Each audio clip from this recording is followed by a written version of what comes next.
Okay, what is wrong with Sony? Why is it so dedicated to failure? And I'm talking about the new games that they're working on at the expense of Japanese studios working on successful games. If you don't know what I'm talking about a new game following up Concord's massive failure that is working on the same concepts and ideals and political social justice messaging that Concord exhibited. And this is one after the other that's having people talking like, what is going on in Sony studios in California, San Francisco, LA, wherever its California headquarters is, that is taking this aggressive approach of making failure the number one option at the company. And I think this is something we're seeing not only with Sony, we're seeing with multiple studios across the Western development sphere, and it's bringing it back to this perspective where we're making the comparisons between Western games development and Eastern games development, and their overall character design and their overall makeup of the games that they're producing. Because when you look at some of the talent working on some of the projects for Sony and the artists, you make a comparison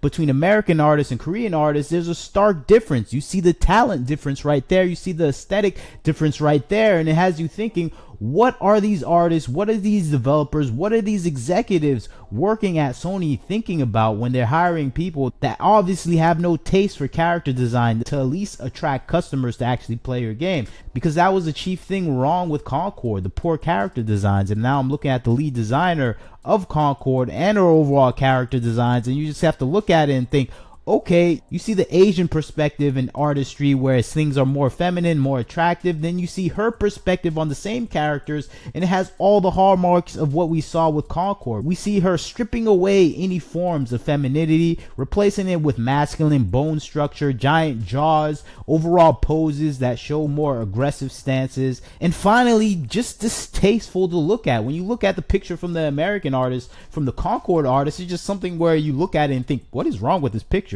This looks absolutely weird. And you look at the Korean artist, it looks like, oh, these are anime characters, interesting, I wonder what's happening. These characters look appealing and I want to see the rest of the story, while the American artists just don't have a grasp on what is appealing to the average customer base around the world. It's making something based on their own personal philosophy and ideology and political activist leanings. And I think that's what we're seeing here with this approach of masculinizing already very feminine women, because they feel like this is more appropriate, where they perceive masculinity as more attractive than anything related to femininity, because to them femininity is a weakness. And I think this is something we have to understand about political activists and their views of feminine empowerment. For them, feminine empowerment is removing all femininity and replacing it with masculinized traits. And we see that reflected back in the art that we're seeing from these activist artists, where they're producing content that is wholly unappealing to the players, but it makes sense in their mind because this is a strong woman, and this is being reflected back in the art that we're seeing right now, where it doesn't even look like women anymore. It look like two effeminate men, but to them this is their perception of what is attractive and appealing. They know this is no comparison to the Korean artists, but they're still producing content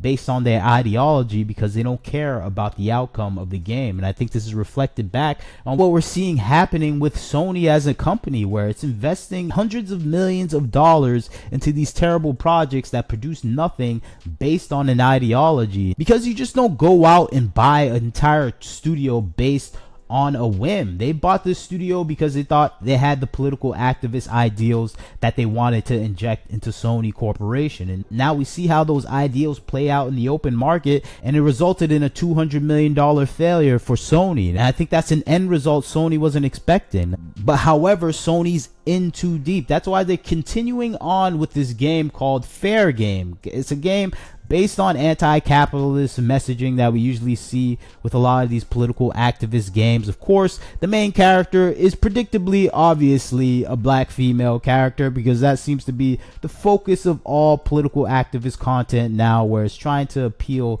to some strong black female demographic of gamers that they think make up the majority of gamers for some odd reason. And I think this is a situation we see most part with these activist games, where they want to hyper focus on minority content concepts because they can get brownie points for how much diversity that they actually include in the game. They get applause from the game journalists, from the political activist sphere for injecting these elements. And of course, it's easier to start with a black woman because you have a woman, you have a racial minority, you have a woman, a gender minority, and it's a two-piece combo. So this is something we can expect. We just saw multiple games like this. We saw Concord, Dustborn, and now we have Fair Game doing the same thing. We saw Saints Row. So many games are doing this. Forspoken. And if you look at the video game industry, it would make you think that only black female players play video games. And I think that's the insincere thing that we're seeing in the industry, where we're putting tokenism into the forefront rather than actually making creative quality games that people want to play. Because you can have all those black female characters in the game. If those games were amazing, no one will complain about it. People will go, okay, every game with a black female lead seems to be amazing, but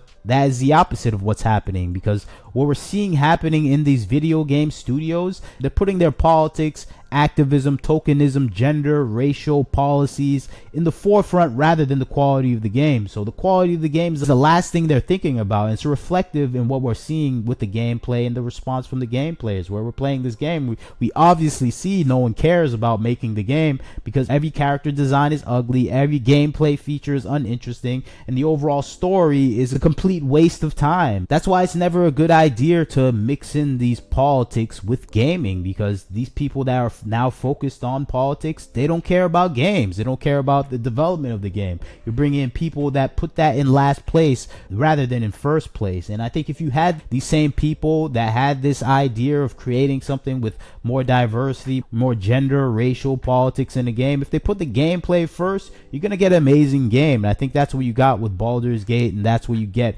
with Hades 1 and 2. You get a game that's high quality, that is putting racial and gender politics in there, but the game is good, so no one can really complain about it, because that's how you make good games. And I think that's what's missing with Sony nowadays, where it's just focused on the racial gender politics rather than actually making a good game. And this is resulting in putting in Sony in a tight position where they're making pretty bad games now, and they're being forced to make pretty bad games. But of course, they're being bailed out by the games from Korea, Japan, and China right now. If you don't know, Black Myth Wukong is a PS5 exclusive. Of course, it's on PC, but it's reigning supreme across the whole world. On top of that, you have Stellar Blade out of Korea that is a breakout hit for Sony and is a major PS5 exclusive that is not on PC yet, that has made them millions. And even more so, they have Astrobot, another game from another studio from Japan, producing content at such a high quality level that it's a universally praised game. So Sony is being saved by Asia right now, while its California divisions